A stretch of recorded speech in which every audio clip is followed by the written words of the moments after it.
Meus irmãos queridos, texto um tanto truncado e difícil para estarmos averiguando e analisando nessa noite, mas o meu objetivo nessa noite é mostrar que o povo é infiel, e que Deus é sempre fiel. O povo é infiel e Deus é fiel. A pergunta para a nossa reflexão nessa noite, eu pergunto a você: por que os desertos da vida são pedagógicos? Eu quero que você pense nos desertos da sua vida. Quero que você pense nessa figura de ilustração em que nós usamos sistematicamente e continuamente. Estou no deserto, estou atravessando o deserto, Deus me levou ao deserto. Mas antes de tudo, você sabe o que você vai fazer agora, porque Deus sabe a sua ansiedade no seu coração. Deus tem uma resposta para você nessa noite.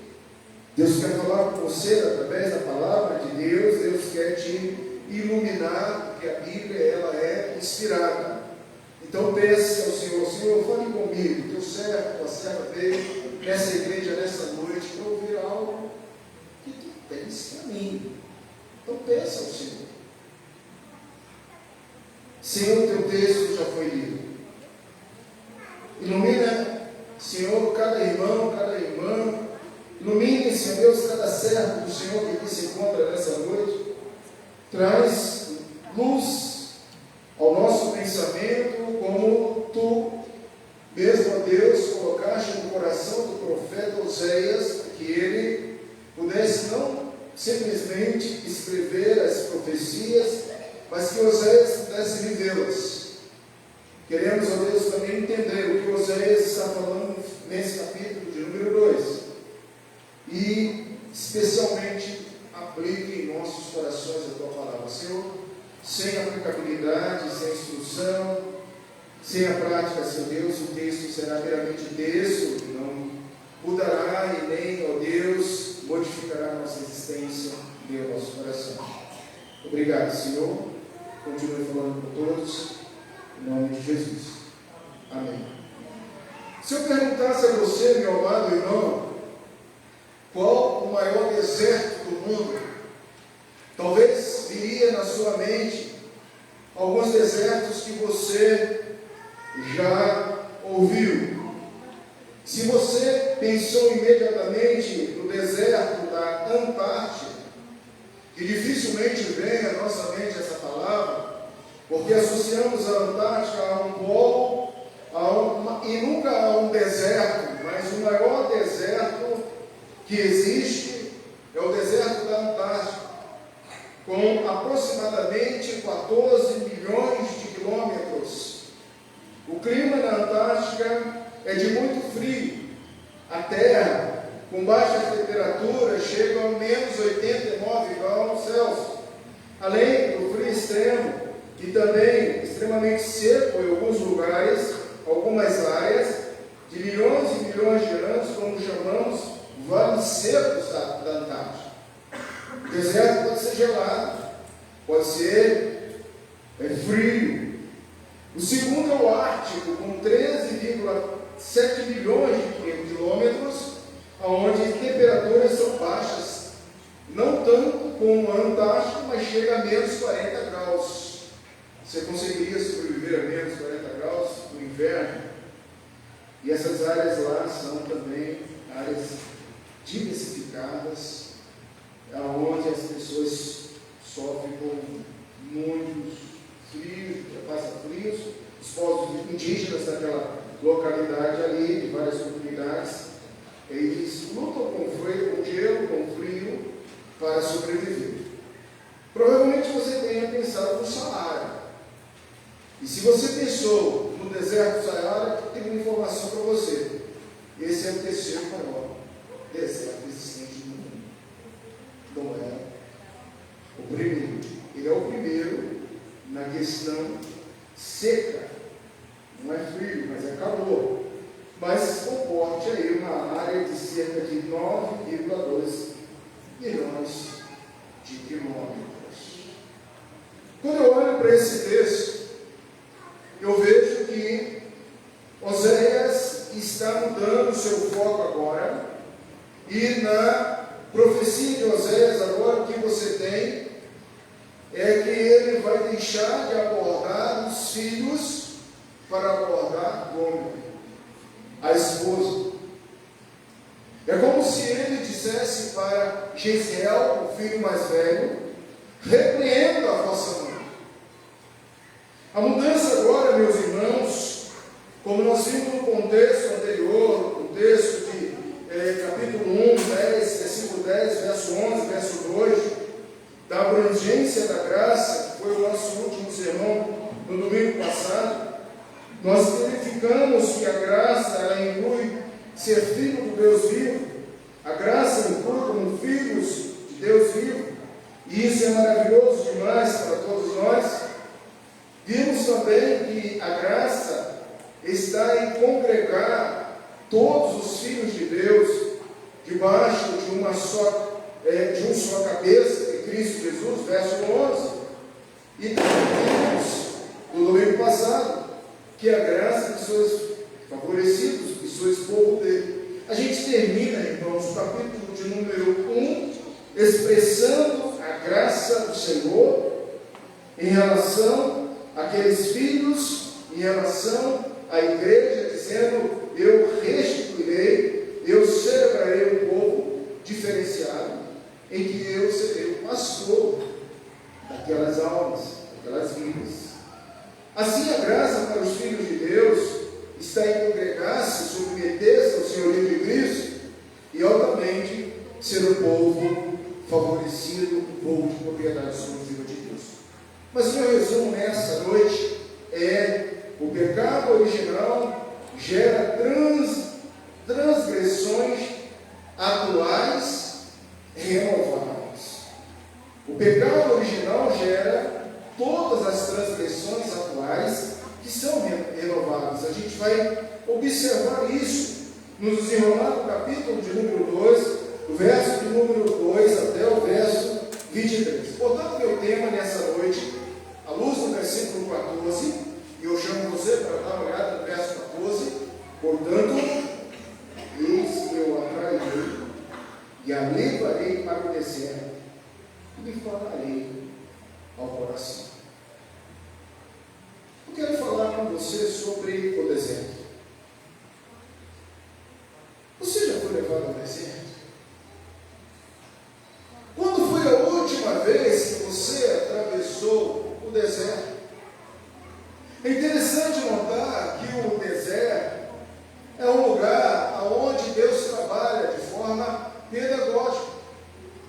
Jesus está para iniciar o seu ministério, e eu chamo a vossa atenção para dar uma olhadinha. Abra a Bíblia, não vai dar para você ler, mas eu vou dar aqui e vou ler, porque as luzes estão apagadas. Em Mateus capítulo 4, do verso 1 ao verso 11, Jesus está começando o seu ministério, e Jesus foi levado pelo Espírito ao deserto. Jesus foi levado pelo Espírito ao deserto, e o texto diz: para ser tentado pelo diabo. É impossível ministrar para uma geração, é impossível ministrar para um povo eleito de Deus que nunca tenha ido ao deserto. Talvez você ache que o Evangelho, que a mensagem, é uma mensagem que suprime os desertos existenciais. Então eu tenho uma péssima notícia para você nessa noite: Deus te levará ao deserto. Se você nunca foi ao deserto, Deus te levará ao deserto. É no deserto que acontece o efeito pedagógico de instrução, de revisão, de reflexão, de intimidade com Deus. Chama agora Gomer. Diz Jesiel para sua mãe: repreenda a sua mãe. Do verso de número 2 ao verso de número 13, volte lá para Oséias, e você vai ver que dentro desse texto, do verso 2 ao verso de número 13, nós vemos que Deus leva ao deserto para repreender o infiel. Do verso 12 ao verso 13, o capítulo ele aborda o pensamento de Deus no tratar dos infiéis. E o tratar dos infiéis nesse deserto é a reconciliação com Deus. Portanto, irmãos, a gente sabe que nós estamos orando pelos lares, estamos orando pelas famílias, estamos fazendo uma ponte de análise do texto de Oséias com rudimentos que fortaleçam a nossa relação familiar. Então, eu quero dizer para você, os desertos existenciais, os desertos espirituais, nas suas lutas conjugal, nas suas lutas familiares, Deus te leva ao deserto, em primeiro lugar, com a finalidade de dizer: ó infiel, reconcilie comigo. Do verso 2 ao verso 4, atenção agora, volta-se para os filhos, e não dos filhos, atenção, passa agora dos filhos para a mãe. Por um instante agora, irmãos, é perturbadora a percepção e a analogia colocada nesse texto por Deus em descrever que os papéis principais agora são separados. De um lado, Israel, em sua apostasia, poderia ser comparada a uma geração de filhos fora do controle, como um quarto de Israel, ou nascido fora do casamento, capítulo 1, 6 a 9, mas de outro lado, Israel como uma esposa fúnebre. Irmãos queridos, é claro que nós temos que entender aqui que o noivo fiel é Jesus Cristo.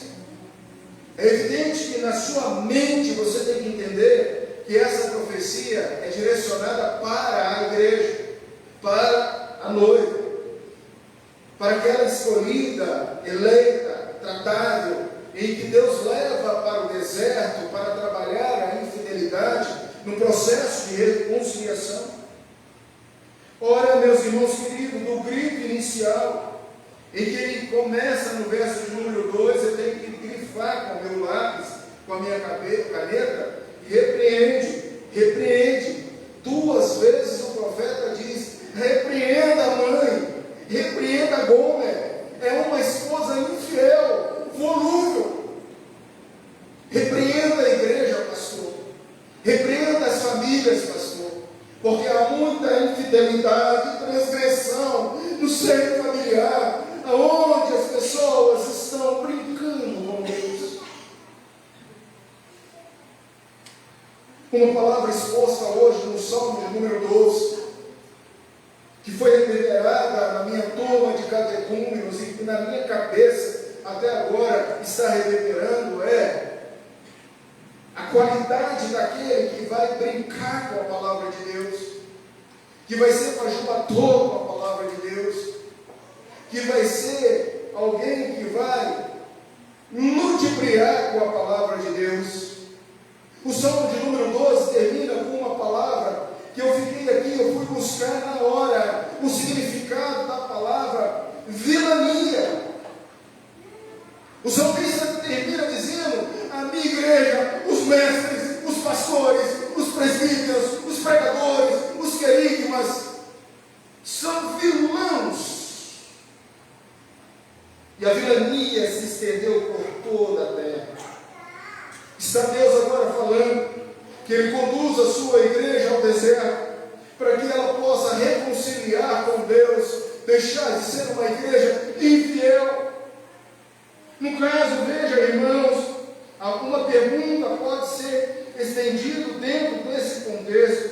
Ela não é mais minha esposa. Repreende, porque ela não é mais a minha esposa. Ela não é mais a minha igreja. A Bíblia, na linguagem de hoje, coloca: ela não é mais minha esposa. Isto é, a realidade desapareceu do relacionamento. Eu não mais me relaciono com a minha igreja.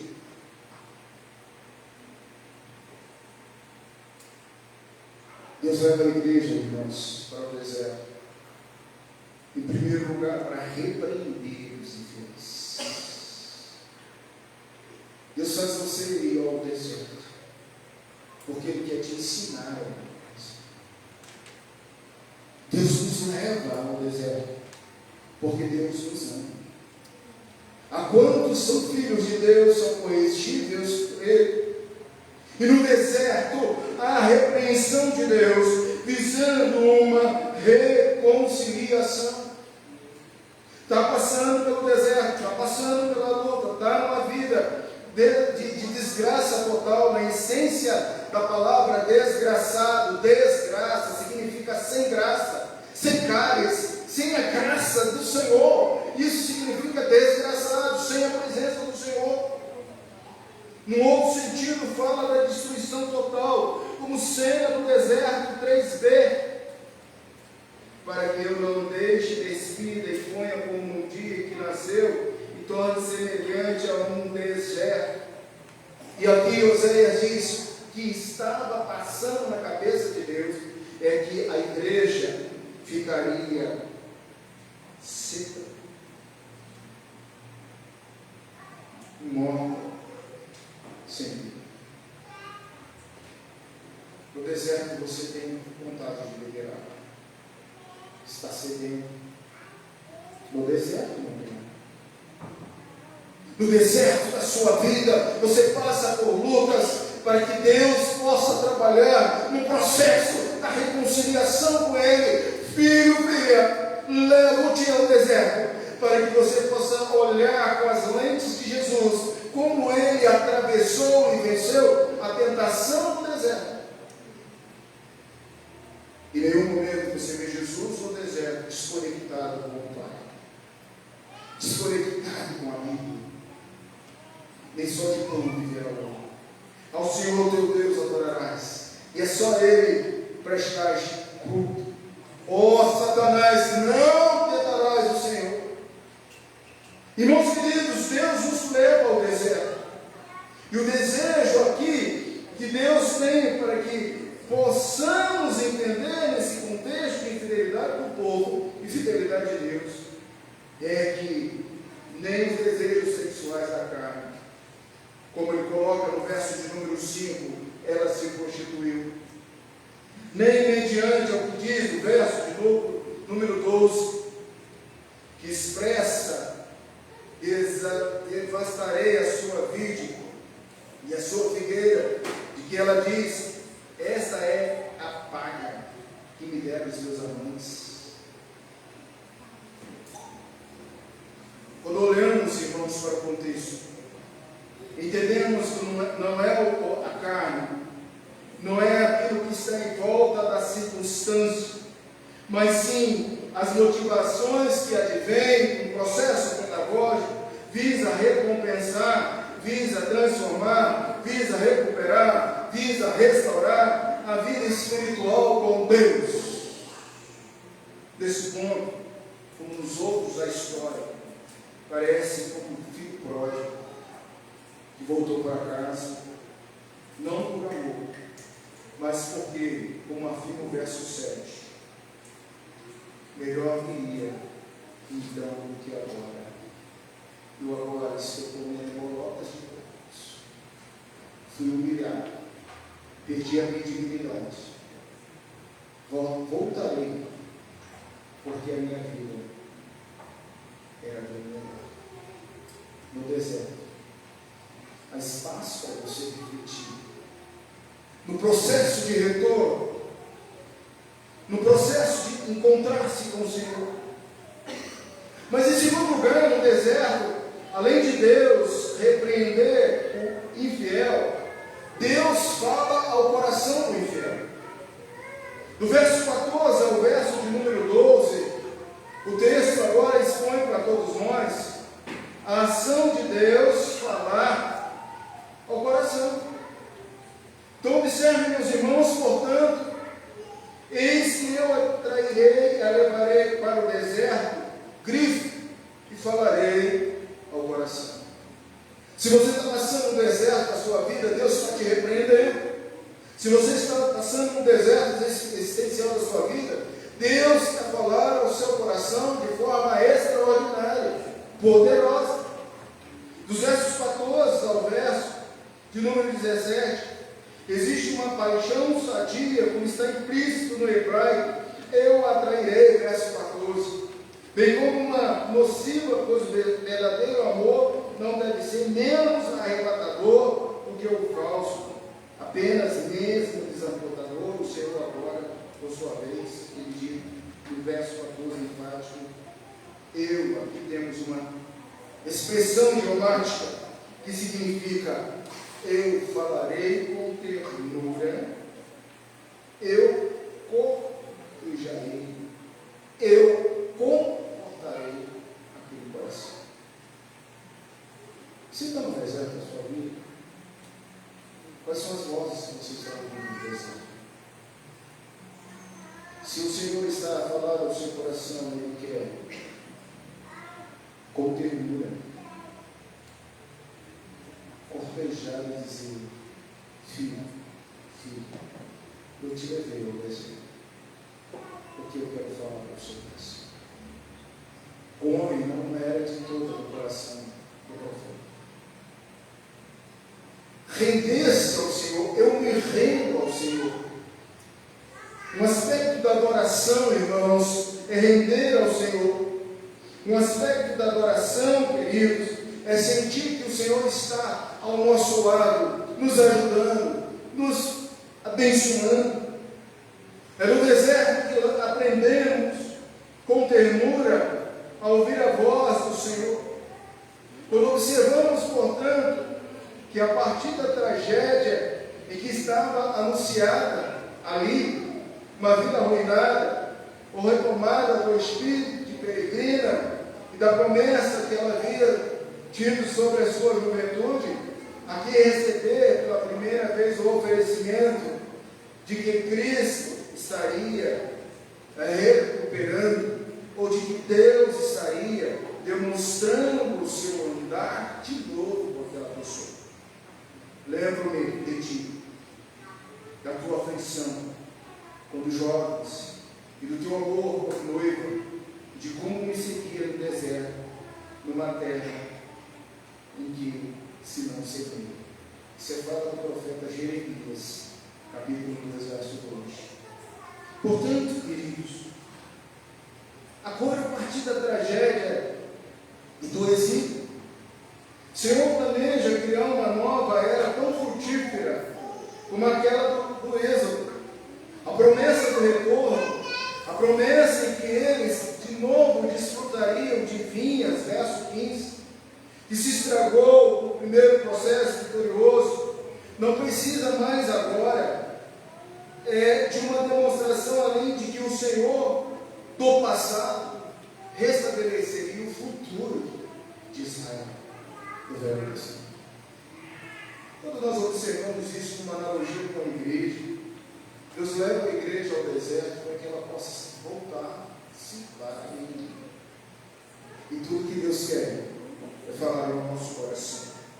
Tudo que Deus quer é demonstrar que não há possibilidade, veja, verso 17, verso 18. Aliás, começa no verso 15: lhe darei dali as suas vinhas, o vale de Acor, por porta de esperança. Será ela obsequiosa como nos dias da sua mocidade, como nos dias em que subiu da terra do Egito. Ele volta ao Egito, ele fala daquele povo que saiu do Egito. Naquele dia, diz o Senhor, ele me chamará meu marido, e já não me chamará meu barro. Agora você começa a entender que a ira de Deus sobre esse povo é que eles estavam trocando o Deus Todo-Poderoso, o Elohim, pelos deuses denominados Baalins. A resposta que Deus está aguardando e a sua preocupação é que eles venham ser sinceros. Baal significa Senhor, possuidor e marido. Se o povo adora Baal, o povo está adorando um outro Deus. Se você adora a Deus, mas adora outros deuses, você está se prostituindo. Ao Senhor teu Deus adorarás e só a Ele prestarás cultos. Adore ao Senhor e não adore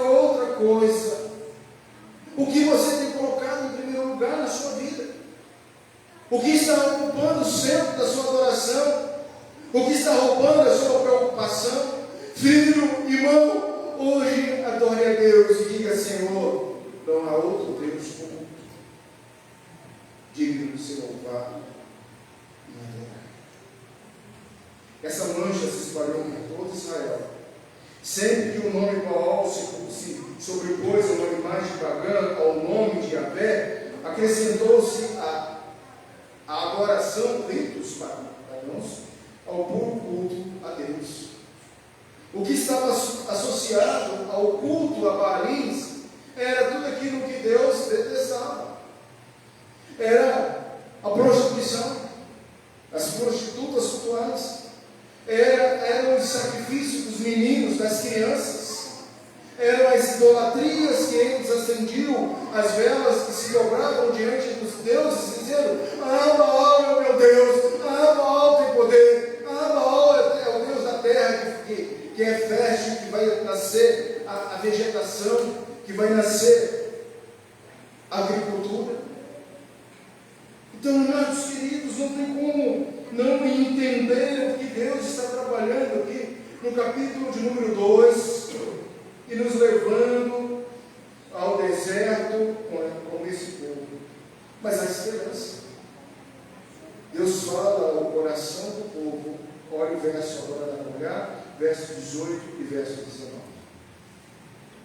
Diz assim: naquele dia farei favor dela a aliança com as bestas feras do campo, com as aves dos céus, com os répteis da terra. Tirarei desse arco a espada e a guerra, e farei meu povo repousar em segurança. Desposar-te-ei comigo para sempre, desposar-te-ei comigo em justiça, em juízo, em benignidade, em misericórdia. Naquele dia, amados, verso 16, verso 18, verso 21, no Antigo Testamento aponta-se para o grande dia, o dia do Senhor. Não simplesmente para um dia futuro próximo, mas para esse dia já raiou no primeiro advento, embora só vai alcançar o supremo fulgor no segundo advento, naquele dia, o dia da vinda de Cristo. Irmãos queridos, com toda a sua brevidade, esta pequena profecia está entrelaçada a ideias que separadamente já nos deleitam em outras passagens mais familiares. Em algumas linhas temos o quadro da natureza em paz com o homem, no abandono das armas, do povo de Deus unido com ele, e essa última ideia de que Deus enfatiza mais, pois o âmago da questão é o relacionamento de Deus que fala ao coração daqueles que estão no deserto. Você está no deserto? No deserto, Deus trabalha no coração dos infiéis. Mas, em terceiro lugar, irmãos, no deserto, Deus semeará Israel na terra. É o que diz o versículo 21 e 23, dá uma olhadinha aí. Naquele dia, eu serei obsequioso, diz o Senhor, obsequioso aos céus e estes à terra. A terra obsequiosa ao trigo e ao vinho e ao óleo, e a esse Israel, que é Israel. Semearei Israel para mim na terra. Dos versos 21 ao verso 23, o quadro que vemos, a luz em analogia do versículo 3, da terra sob juramento, está esturricada, clamando por alívio, sem água, seca. Essa sequência de pedidos e respostas, você pode olhar para o verso 22b, de trás para frente. Então, se você começa o 22b, de trás para frente, nós vamos ver o elo da cadeia de sobrevivência. O povo de Israel olhando para as suas lavouras, as lavouras olhando para o solo para os céus pedindo chuva, o céu para o Senhor, e naquele dia, diz o Senhor, a resposta será abundante. Sim, Na verdade, irmãos, a sequência aí também não importa tanto.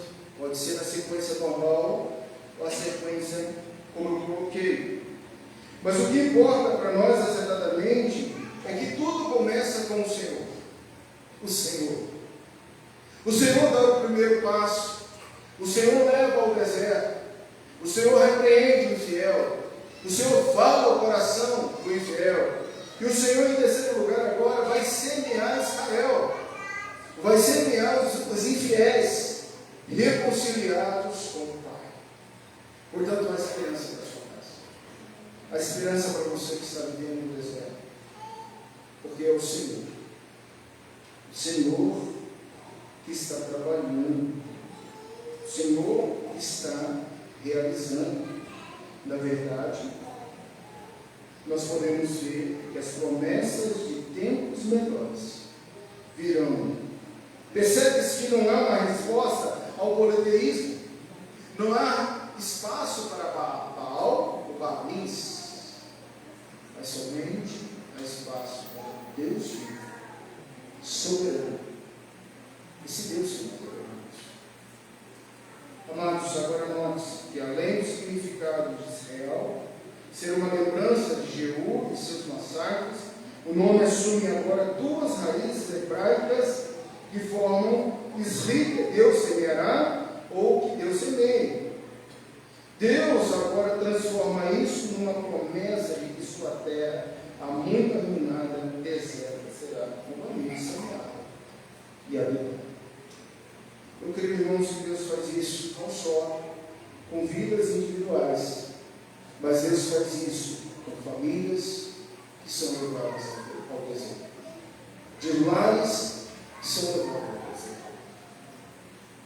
Deus, na realidade, quer trabalhar no povo, para que esse povo possa ser semeado sobre a face da terra.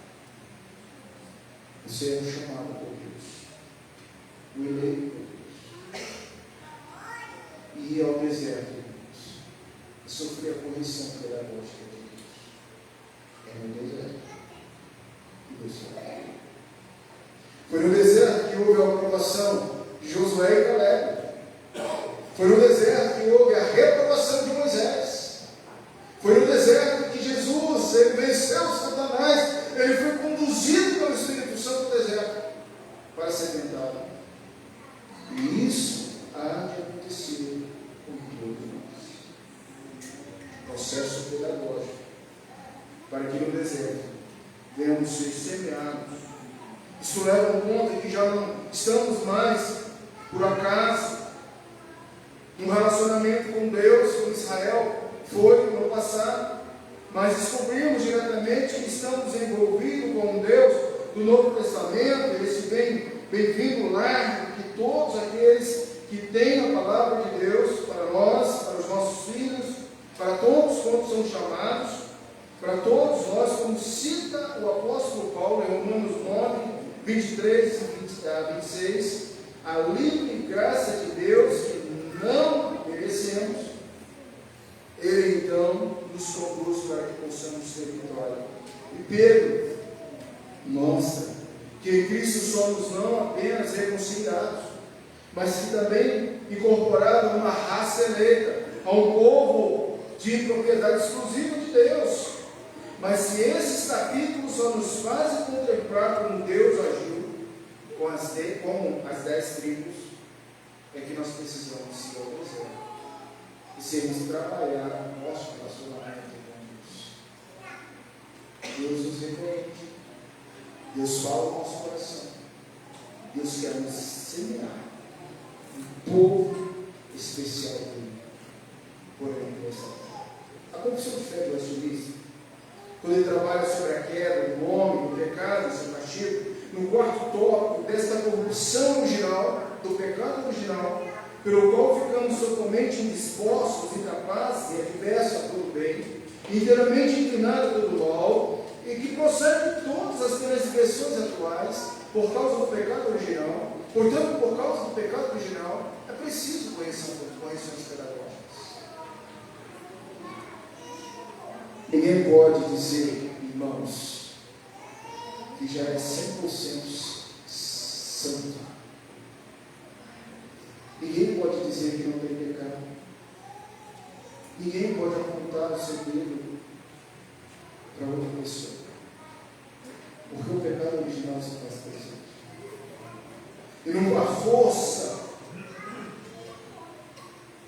sinergista em que temos que lutar contra o pecado que assedeia, que nos abate, que nos faz ir aos desertos espirituais.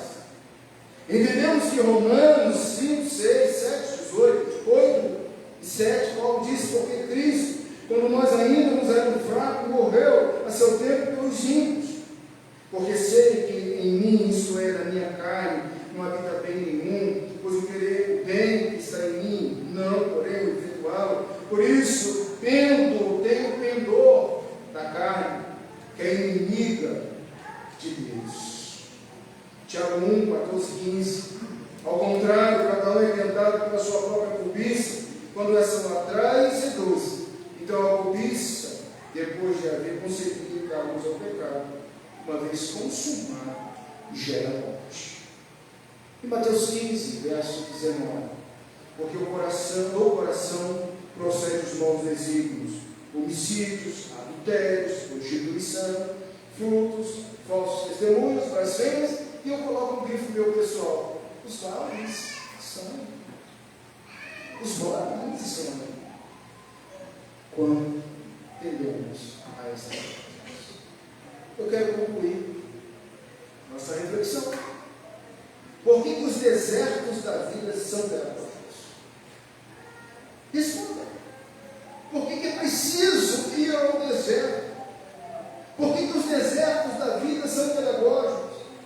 Amados, quando atravessamos o deserto, ou somos conduzidos ao deserto, é uma excelente oportunidade de entender o processo pedagógico de Deus na lapidação do eleito.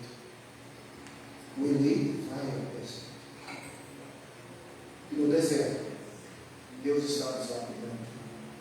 O eleito tem a convicção de que a sua vida está num processo de santificação, onde a modelagem é sinergista, isso é, a co-participação dos eleitos no ato de lutar contra o pecado. Sim, eu tenho que lutar contra o pecado. Assim no deserto, Deus repreende o infiel. Assim no deserto, Deus fala ao seu coração. E assim no deserto, Deus quer semear o Israel dele, o Israel de Deus, o povo de propriedade exclusiva de Deus, na face. Deus não te chamou para ficar só aqui dentro dessa igreja. Deus não me chamou para ser crente da denominação presbiteriana. Deus me chamou para ser do Israel espiritual. Deus me chamou para que eu possa estar indo, pregando, anunciando a palavra de Deus. Ainda que eu tenha que fazer uma oração de lamento: socorro, Senhor, socorro, Senhor, socorro, Senhor. Não há mais nenhuma igreja. Não há mais um justo sequer. Tudo é desperdício. Sabe, meus irmãos, quando eu olho para isso aí, pensando em alguns pontos fundamentais para a minha vida, de forma aplicativa, vimos que a personagem principal desse contexto agora não é mais o não meu povo, não é mais a carnificina que seria de Israel, mas agora é como? É a noiva. Quando eu olho para essa principal mãe, desgarrada, sofrida, humilhada, machucada, que é tratada aqui como Israel, vista como a esposa infiel de Deus, que é tratada como uma igreja que está sendo infiel a Deus. Ela me deixou, diz Deus, por aquilo que os seus amantes lhe prometeram. A igreja está deixando de servir a Deus Todo-Poderoso por causa do Evangelho da Prosperidade. Isso tem envergonhado a gente, irmãos.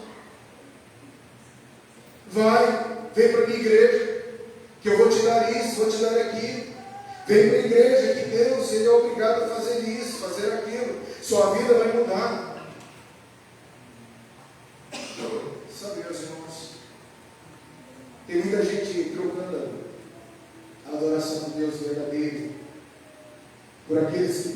fertilidade da natureza. Mal sabia, diz o contexto, que era eu, Deus Todo-Poderoso, que dava fruta à terra, que sustentava Israel. Toda a fertilidade da natureza, mal sabia que era o Deus mesmo, e não os seus novos deuses, o doador de tudo isso.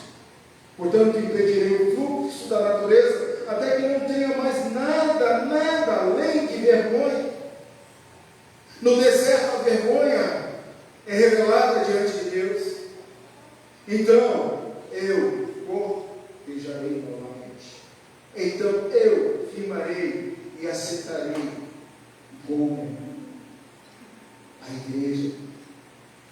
E com ela, eu terei a alegria de ser chamado Deus. Irmãos, o que você vai levar para a sua semana? O deserto é inevitável. Se você está no deserto, preste bem atenção em tudo isso que eu falei. Se você chegar ao deserto, relembre de tudo isso que eu mencionei aqui. O deserto, em várias tradições espirituais, particularmente na Bíblia, é visto como lugar de aprendizado, de provação, de transformação. Muda sua mente, relacione com Deus. Quando Deus nos leva ao deserto, essa imagem simboliza uma fase de dificuldades, de lutas, de solidão, de desafios, de profundos encontros com o próprio Deus. Você é seco, como a terra seca, clamando ao Senhor: Senhor, me acuda, eu não tenho com quem dizer, com quem falar, como agir, como sair. É no deserto, irmãos, que saímos da nossa zona de conforto.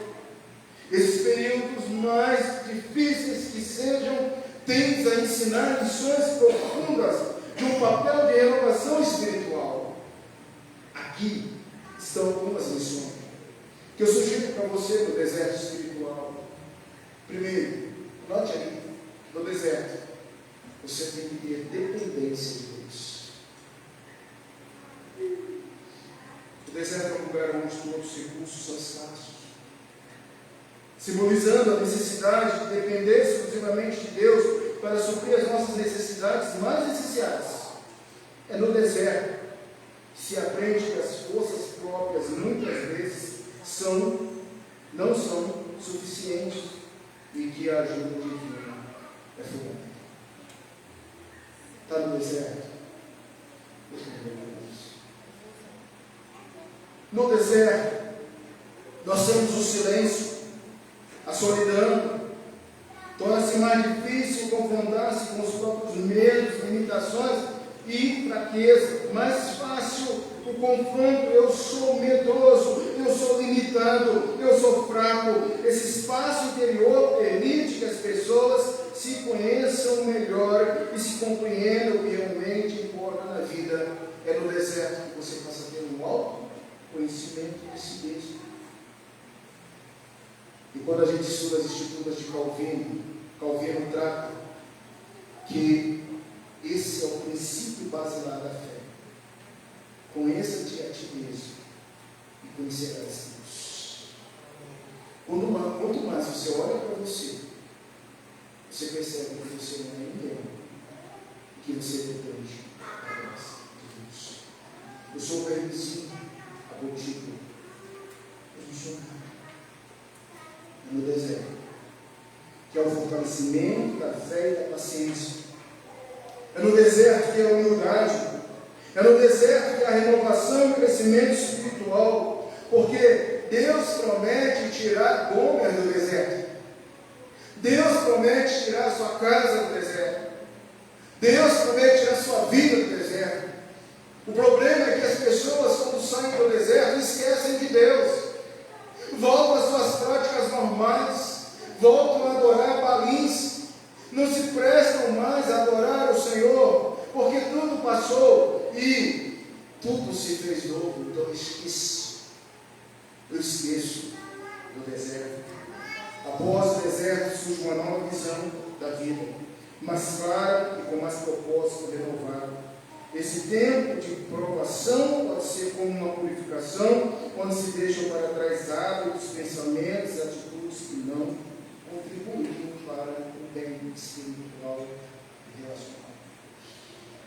E por último, é no deserto que aprendemos a sermos gratos e celebrarmos os valores da bênção do Senhor. Bênçãos comuns e bênçãos especiais. Bênçãos gerais e bênçãos específicas. Bênçãos comuns, bênçãos gerais, o ar que nós respiramos, a água que bebemos, a luz do dia, a luz da noite. Você não paga por isso. Você está vivendo. Você sobreviveu a uma pandemia. Quantas e quantas pessoas morreram no período da pandemia? Mas você não venceu. Você, como tantos outros, recebeu uma bênção comum de estar aqui agora para adorar a Deus. Mas você recebeu bênçãos especiais de ser feito povo de Deus, de ser escolhido por Ele, de ser eleito por Ele. Agradeça a Ele, agradeça as coisas simples, agradeça as coisas especiais, agradeça o dom da vida, agradeça a vida eterna. Que coisa boa saber que Ele é o meu Senhor e Deus Salvador, que Ele me resgatou, que Ele me comprou, que Ele me diz: venha, povo meu, amada minha, celebre comigo esse casamento. Isso é igreja, Deus. É Ele que faz isso. É Ele que traz. É monegismo. No fundo, o deserto pode ser uma metáfora para um processo de amadurecimento na sua vida. Pelo amor de Deus. Saiu do deserto. Não tem aquela cabecinha que te fez levar ao deserto. Se mudou. É outra vida. Amadureceu. Não queira perpetuar aquele mesmo pensamento. Fortaleça espiritualmente no Senhor. Esta é uma etapa temporária, mas profundamente transformadora, em que nós somos fortalecidos e preparados para enfrentar a vida com o espírito renovado, vivificado no Senhor. Domingo que vem a gente segue o capítulo de número 3. Mas hoje, o capítulo 2 encerra 5. Olha aí, no verso 23, onde ele diz assim: semearei Israel para mim na terra, semearei a minha igreja, compadecer-me da desfavorecida, e não meu povo, direis: tu és meu povo, e ele dirá: tu és. Deus te abençoe, que o Senhor possa nesse momento falar mais ao seu coração. Feche os seus olhos agora. Fale ao Senhor. Você pode agradecer.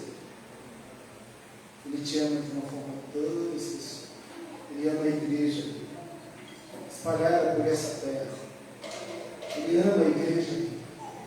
Sobre a sua igreja, ele estende as mãos. Porque custou um alto preço. Preço do Senhor Jesus. Ele comprou cada vida. Obrigado, Senhor, pela tua palavra. Continue falando aos nossos corações, Senhor. É no deserto, sim. Precisamos ir ao deserto.